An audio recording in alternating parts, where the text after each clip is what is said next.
Welcome to the Let's Think About It podcast, where we embark on a journey of thoughtfulness and personal growth. I'm your host, Coach Mo, and I'm here to guide you through thought-provoking discussions that will inspire you to unlock your full potential. In each episode, we'll explore a wide range of topics from self-discovery and mindfulness to goal setting and achieving success. Together, we'll challenge conventional thinking and dive deep into the realms of possibility. Whether you're looking to find clarity in your personal or professional life or seeking strategies to overcome obstacles, this podcast is your go-to source for insightful conversations and practical advice. So find a comfortable spot, chill, and let's embark on this journey of self-improvement together. Remember, the power of transformation lies within you, and together we'll uncover the tools and insights you need to make it happen. So let's dive in.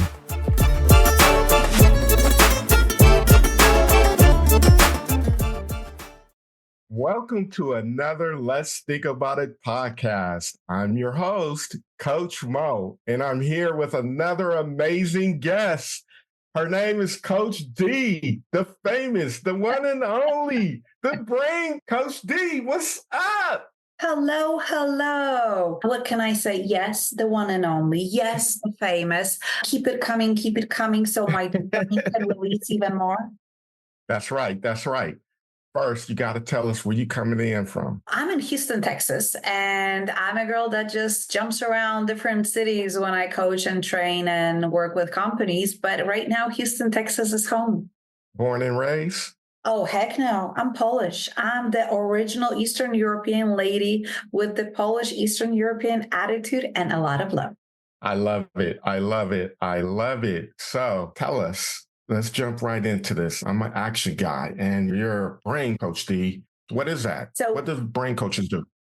I'm an elite neuro-encoding specialist and a brain coach. Two things that are combined for optimizing your brain so we can close the gap based on science, get you from point where you are, where you want to be in the quickest way without medication. It works for procrastination, hesitation, fear of failure, fear of success, self-doubt, self-loathing, anxiety, depression, PTSD, recreating your life if you have ADHD, overwhelm, procrastination, and few other things that are possible to be treated without medication. And brain coaching, I've been trained by Dr. Daniel Amen. It is a mix of neuroscience, knowledge about what's basal ganglia, what's prefrontal cortex, and what they do, knowing which exercises stimulate what, understanding how blood work influences your brain and looking at your blood work because maybe you're not depressed. Maybe you just need to up level and optimize, put it at an optimum level, your blood work. Maybe you are having problems with concentrations because your hormones are off. And although I don't treat that, I understand that and I can direct you to the right doctor that can optimize the levels. It is also coaching approach and psychology, and especially neuropsychology. And that's where neuro-encoding comes in, which I'm trained by Dr. Joseph McClendon III, the phenomenal, the one head trainer for Tony Robbins. And he's my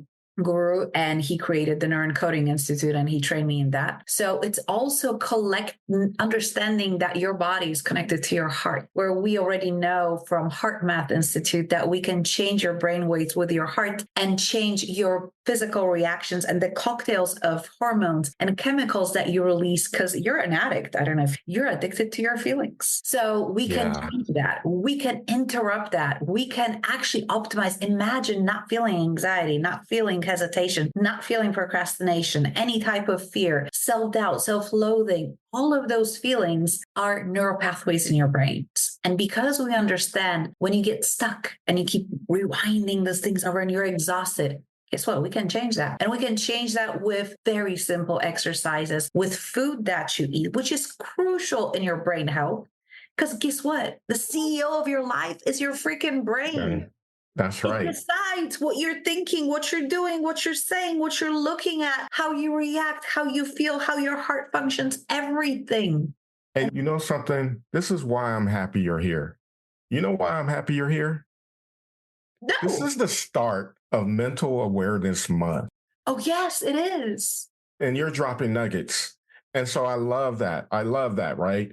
So the concept around neural recording, brain coaching, like how does that start to, how do you help a person shift their thought process even to reach out for you for that type of support in those areas? Because people may have a misconception around what a brain coach is. I'm not going to convince you. You need to be uncomfortable. You need to say to yourself, okay, I'm done. For example, I had a girl who came to me and they said, you need to take an anxiety medication. She goes, can you do something about that? I don't want to go on medication. I'm like, are you in an acute state? Are you suicidal? We went through the whole thing. She goes, she was fine. She just had huge anxiety to the point where she would go in a public place and she would either throw up or faint. That's how bad it was. And they said, you need to go on medication. I'm like, do you want to give me a try?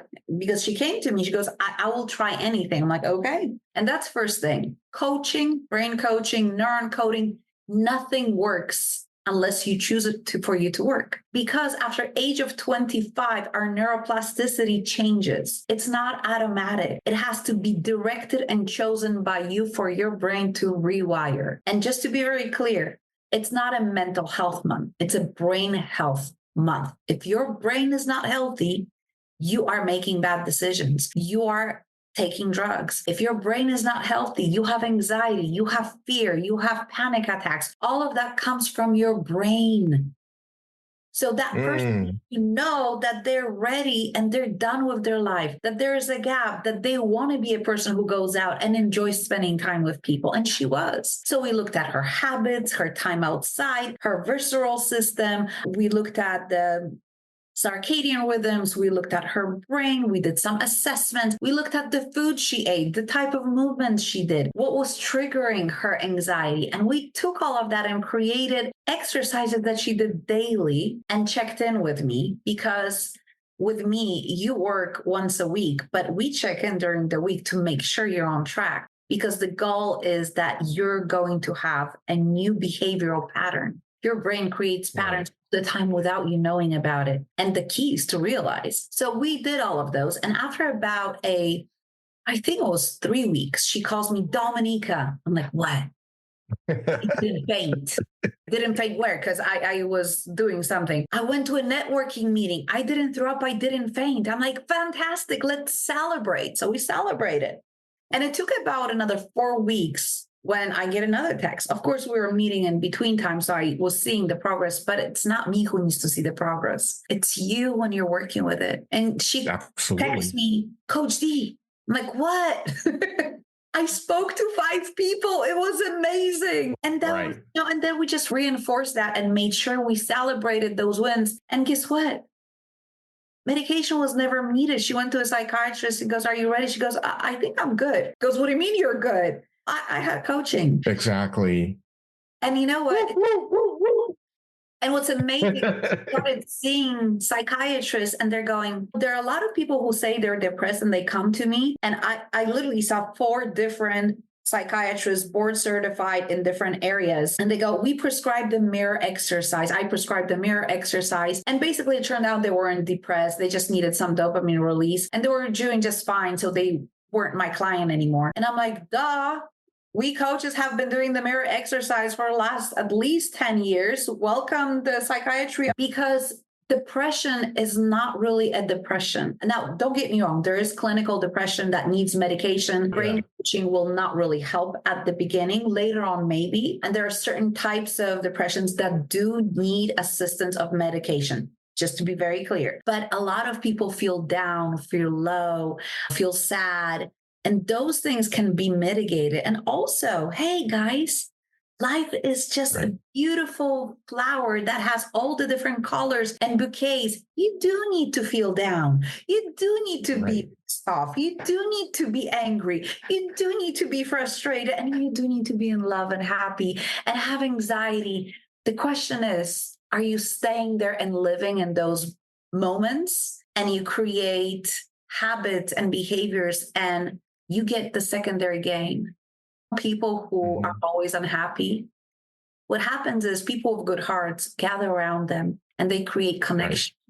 but that connection is fake connection because it's built on the neediness. Those people are afraid, if I will not say that I'm unhappy, will they come or will I be alone? And in addition, it becomes a relationship that is destroying everybody around. But that's a different conversation. Anyway, brain coaching, it is using science, knowledge of your brain, blood work, understanding the hormones, what influences. Hey, if you say you have ADHD, have you checked for gut inflammation? Because if you have gut inflammation, that might present as ADHD and you don't have ADHD. And if you have tunnel concentration, it doesn't mean you have ADHD, because people without ADHD also can do that. Notice all the kids around the world when they're playing their favorite video game, hours can pass and they're not noticing. Not all of them have ADHD. Anyway, neuro-encoding is the technique that we use to break the pattern, to decipher, or EMDR even, right? To connect feelings with the event so you can still remember the event but not get triggered. And the truth is, every time you get triggered, that means there's something unhealed in you. It's not the world around you. It is something that you didn't heal in you. And that's an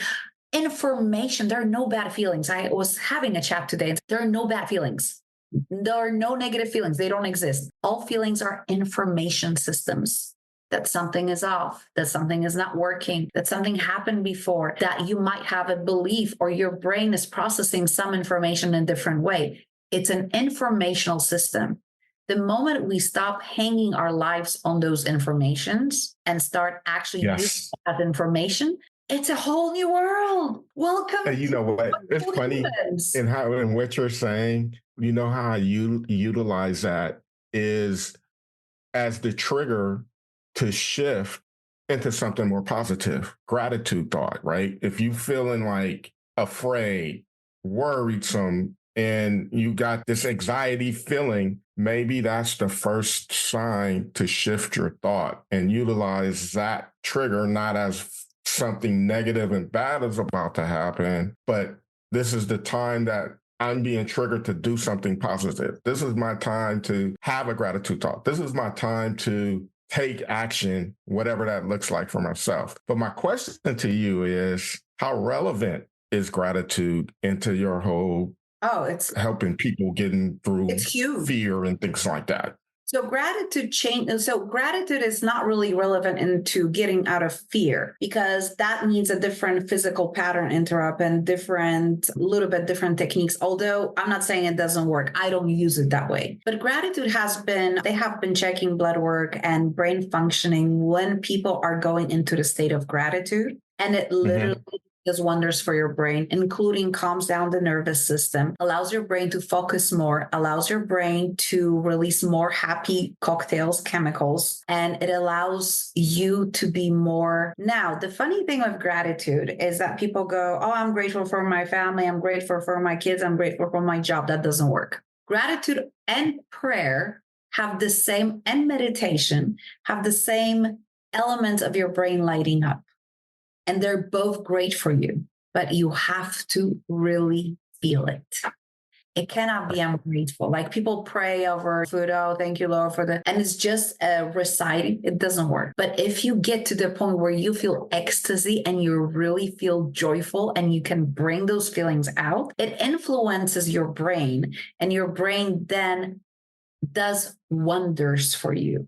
So gratitude is also important, that when you practice it, you are able to feel it to the full extent with your whole body. So have the proper chemical release to influence your brain, and also do not repeat the same things over and over.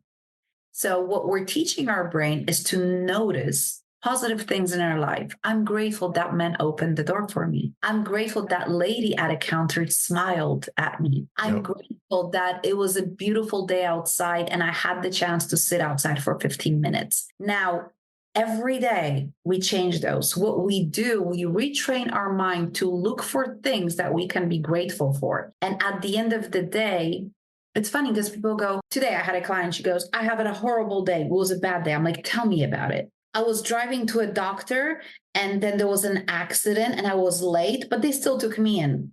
So what was horrible about that they took you in? It wasn't horrible. Oh, okay. So what else happened? I forgot a coffee maker. Okay. And the Starbucks, they made at Starbucks was horrible. I'm like, okay, so you're telling me your whole day was horrible, that you got into a doctor, you were late, but they took you in, you forgot a creamer, and your Starbucks was horrible, correct? And when she heard that, she started laughing. She goes, no, it Right. wasn't.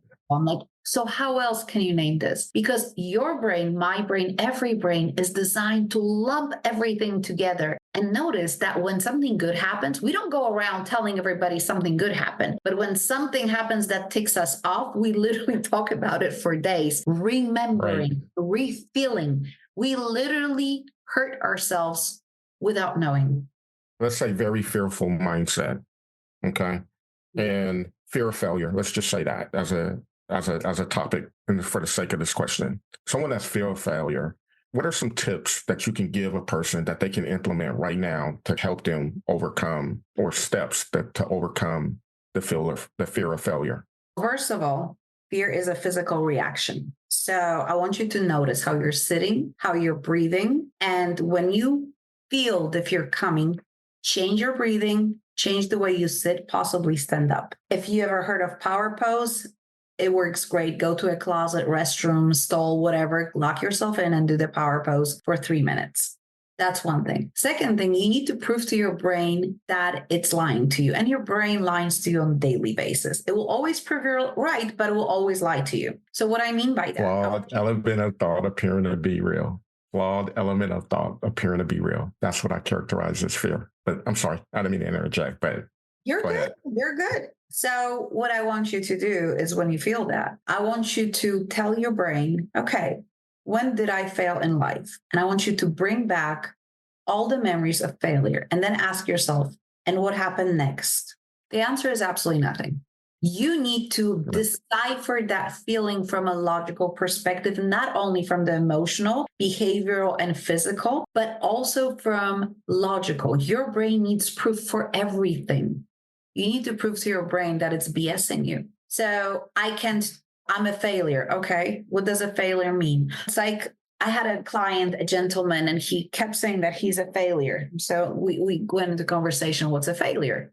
What's your definition of failure? Because everybody has a different definition. It turned out that in his mind, anybody who doesn't have a regular job is a failure. I'm like, okay. And why do you need a regular job? Because I need to support my wife. I need to pay the bills. I need this and that. I'm like, okay, I understand. That's very good. And when was the last time you didn't pay your bills? What do you mean? I'm paying my bills. Oh, okay. Were you able to take your wife lately on a date? Yeah, we go out once a week. Oh, okay. And we started going, and I'm like, okay, so having a stable job means paying those bills. Are you doing that? I am. And it was his epiphany going, okay, so maybe I'm not a failure. Now, does he meet this regular standards of living? Probably not. But he realized that his definition was flawed. And every time you feel something, and if you don't want to feel it, we need to prove to ourselves that the definition is flawed so we can readjust the definition. There was another gentleman who believed that you're a failure if you're not making $1 million a year. He was making $850,000. That was a little bit more challenging, but we also did dismantling that belief and connecting that to a feeling. And then it takes repetition. It's not one time. Repetition. I agree, because we carry that story in our mind and we believe that story to be true. And we live through that story. And sometimes that story can be so strong that we ignore the facts that go against that story in our mind. We're so locked in. The way that I see it is the only way to see it. If it's that way, that's how I got to live my life. That's how I got to move. And if that requires that fear's being present, I'm okay with the fear because that's the story I believe in my head. See, fear is also a protective mechanism because usually fear of failure is not really fear of failure.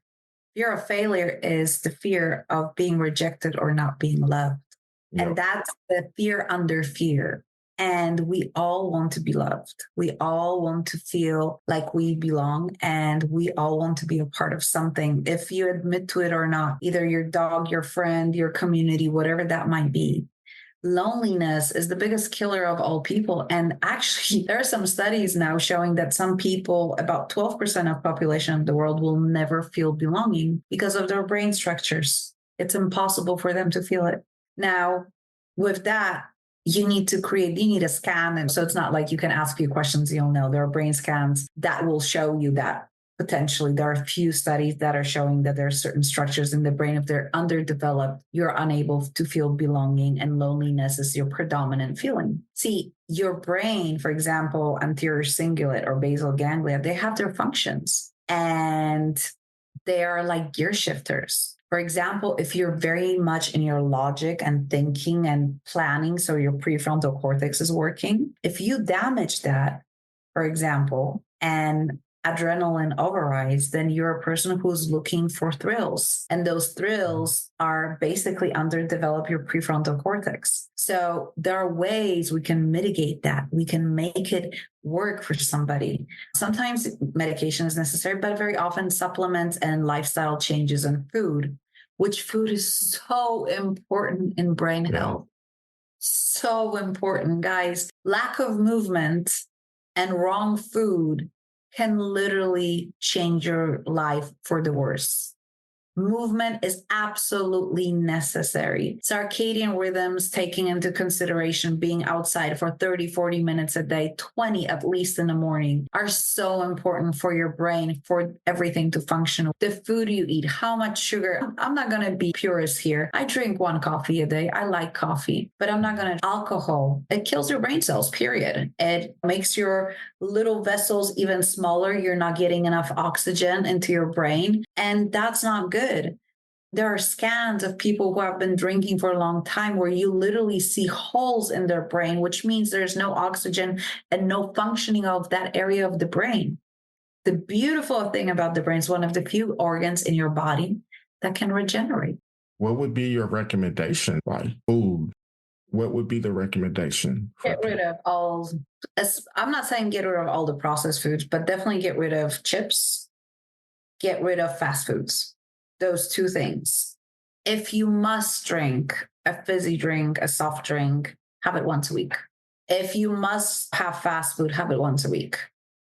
Do not have that on a daily basis. There is no nutritional value.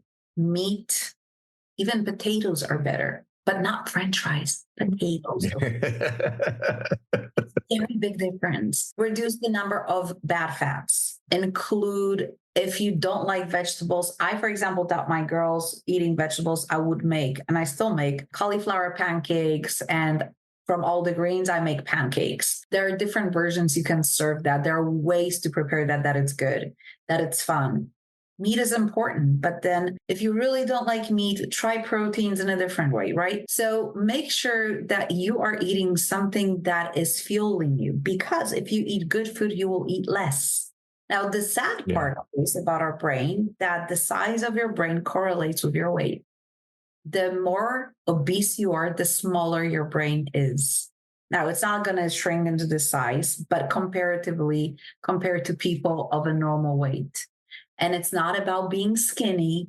It's not even about BMI. Right now, waist to hip ratio is way better option for all races and all types of people than BMI. But it is important that you keep your weight under control. It is for your brain, for the decision-making skills, and don't get me wrong, there are some people that are struggling, that are trying, that are sick, and they have problems with metabolism. But that is all a part of your brain health. Yeah. And there's not much I can say. I'm not shaming anybody. I literally, if I would not live the way I live, I would be 50 pounds heavier. But since I remember, I walk 4 times a week, 5 miles. I go and make sure don't eat after 5 p.m. I try as much as I can to have balanced meals. And if I want a snack, I have a fruit. I do absolutely everything in my power to at least keep it not to go into obesity, even if I want a few extra pounds, and I'm not skinny. I'm so-called curvy, thick, whatever, but I am still around size 12. Right. So it's not about being skinny, because being too skinny is not good either. And if you see a woman with abs, most likely her mental health is not doing too well because this is not something women can sustain for a long period of time. We're not built that way. But that's fitness. You can talk to fitness people about that, but it does have influence on your brain. So everything in moderation. Go outside, go for a freaking walk with a dog instead of having, I don't know, grits. And like when I go to breakfasts, I literally can't find anything that's freaking sausages, eggs, grits, and something. I'm like, where's the healthy part in that? Create your own healthy. Read what you like and create your own breakfast. It's not about having what everybody else is having. So that's one part. Your brain health, your mental health, it is directly correlated also, as Les Brown says, you become who you surround yourself with. Yeah. If you're surrounded by people who are taking drugs, doing bad things, not going to work, being defiant, whatever else, this is your environment. Your brain is being fed constantly that this is okay, and it starts to adjust. You don't want to adjust to that. You win when you choose what's good for you, and you know what's good for you. It doesn't say it's easy. Right. Grit is something that is not easy, but it pays. And it's not about hard work. It's about smart work. It's about being people who inspire you and not comparing yourself, but looking for inspiration. What I want you to do for your brain health and your mental health, I want you to look at yourself yesterday. Did you do better than yesterday compared to you? Compared to you, because you have your own path, and celebrate the living heck out of it. And let me ask you this, from your coaching style and techniques, let's say someone who's struggling with smoking and they want to quit and they can't, and they're having a hard time. And it all goes back to habits and everything like that. How do you help them in that regard? So when it comes to smoking, there's a little bit more because it's a chemical addiction as well. And I used to be a smoker. Okay. 2 packs a day, red Marlboro, since I was 16 till I was 38. Okay. And it was probably one of the hardest things I ever did quitting. So with smoking, I actually recommend hypnosis, and I've seen phenomenal results with hypnosis. And then coming to me, and we learn something called stop technique, and we create new habits for instead of that, because we need to know when we smoke. We need to know where was the pleasure. Because there's always a pleasure. We do things because we like them. We don't do things because they hurt us. Remember, even smoking, we drink because we like that. We smoke because we like that. So whatever it was, we're looking for those triggers that made you feel good. And then we create new patterns, new behaviors for those. And I love referring people out to different specialists because that works quicker. My goal is not to have you with me for another 5 years. I want you to be done and be good. And remember that you're an adult, so you will need to choose every day. There was a beautiful conversation running around on Instagram where a man was talking to his fiancée and he goes, what happens if I find somebody better after we're married? And she goes, that's all?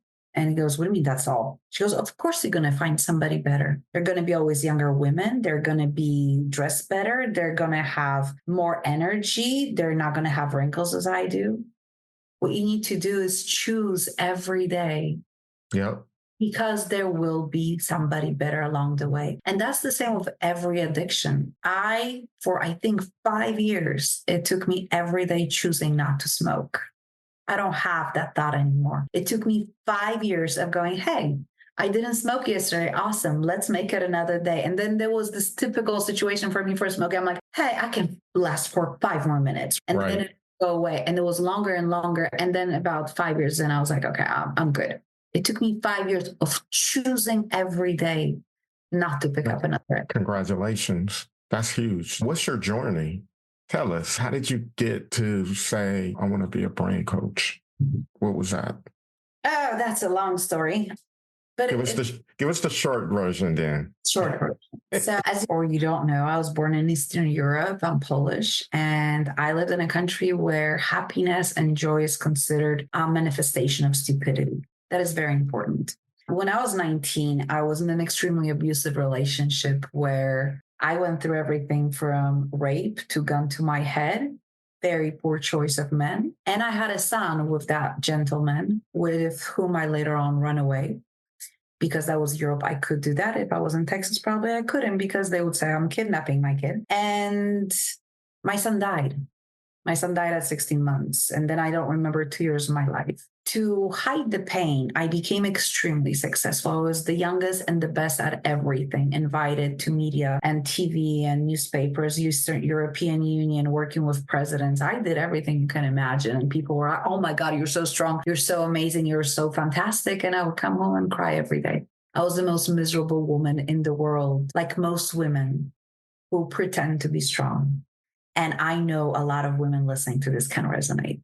We pretend to be strong because we have no other choice. And there's nobody else to take that from us so we can go back into our feminine self. At the same time, I was also an epileptic. So I would have seizures and people would assume I'm a drug addict, because if for grandma's seizure on a TV is only presented when people are taking drugs. So automatically people assume I was drug addict, which I never taken any drugs. I smoked, but I didn't take drugs. And then after my son died, I got married. I had my beautiful baby twins. I got divorced, and life I was like, there is no way this is supposed to be life. It sucks. I hate it. I want to die. And I used a psychologist, therapist, and then I run into a coach, and she was phenomenal, because what coaches do, good coaches, we take you here and now. And we pace you into the future. We don't look into the past. The past we cannot change. Yep. We can change how you feel about the past, but we cannot change the past. And usually your brain already distorted, generalize everything. But when I have a scientific brain, I have masters of science in sociology and education, postgraduate in HR.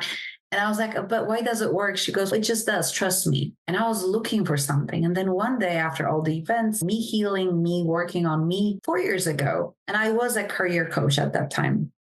I stopped doing that. I'm like, okay, maybe I need a different path.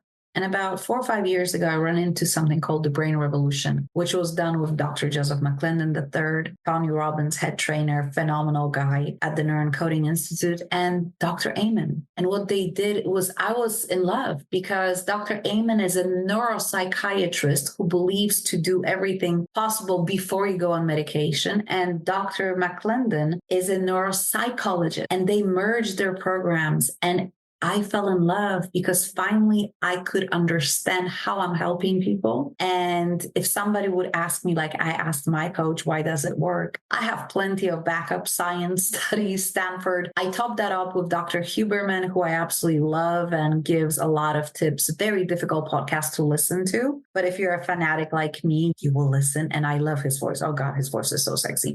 And I went, okay, I found my place, because I love science. And I believe that science is an option for a lot of things. I wanted to understand, for example, a long time ago, why the hell do people pray? What's up with praying? And why so many people are looking to collect and be in a church? Because let's just say Polish church is not very something you want to experience. And science gave me that answer. I know what happens in your brain when you're in church. I know what happens when you're praying when you're in church. I know why a lot of people who truly believe in God are joyful and the happiest and the most caring and warm people, because it changes your brain literally.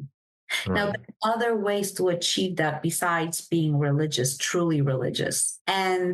But I found all the answers I needed to go, okay, there is a chance for me. And because of Dr. Amen, I used to be on 2,000 units of medication for epilepsy. I'm on 500. I was for 23 years on antidepressants because they're automatically prescribed with medication for seizures.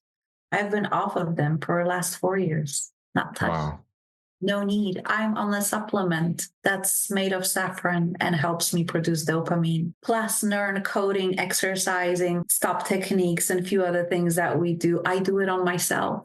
So I know it works. And imagine waking up every freaking day after being depressed for such a long time and going, oh my God, it's going to be a great day. I'm curious what's going to be great today. Absolutely. That's how I wake up.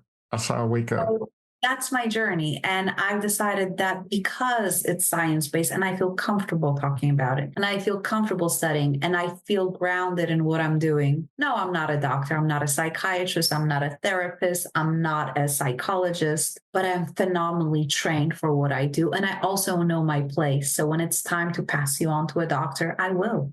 Yes. Not yes. everything can be done. And I would like to invite everybody, look for the best version for you, because some things like hoarding, I believe there are some phenomenal therapists out there who are phenomenally trained for hoarding. I don't know many coaches that deal with hoarding because it's a very complex issue. If you have bipolar disorder, schizophrenia, that's definitely a psychiatry. That's not a coaching issue. Now, we can teach you some managing techniques, but you need to be managed by a psychiatrist because that does require medication. Understanding the brain-body heart connection, which was given to me. Do you know that we finished that training over 4 years ago and we still have 4 calls a week with additional training? So I'm definitely, I know what I'm doing. And I also know if I cannot help you, and that happens too. And I also know that sometimes the way we feel is just simple things. So we're getting out of the way the simple things. I'll ask you to go and do blood work, specific blood work that influences how you feel in your brain. And we're going to look at it if it's optimum or is it in the norm. And then I'm going to say, hey, why don't you talk to your doctor? Because the optimum is here according to Dr. Amen, and you're here. I'm not going to prescribe anything, but I'm going to tell you what is suggested by Dr. Amen. We'll run you through some brain assessments. We'll see how your brain is functioning. Maybe you need food adjustment. And it happened to me quite a few times where people came, we did the whole assessment thing, and they go, you know what? I don't think I need your help. I'm like, I didn't think you did. But it was a simple thing, a simple fix. Let's try to find the best way. And sometimes what I do doesn't work. And there are other people that are phenomenal. Maybe you need ketamine treatment. Maybe you need biofeedback. Maybe you need neurofeedback. Maybe you need oxygenation chamber, or you need oxygenation bath that helps your brain to regenerate. There's so many things that we can do with brain coaching. And it allows me to give you options. Right.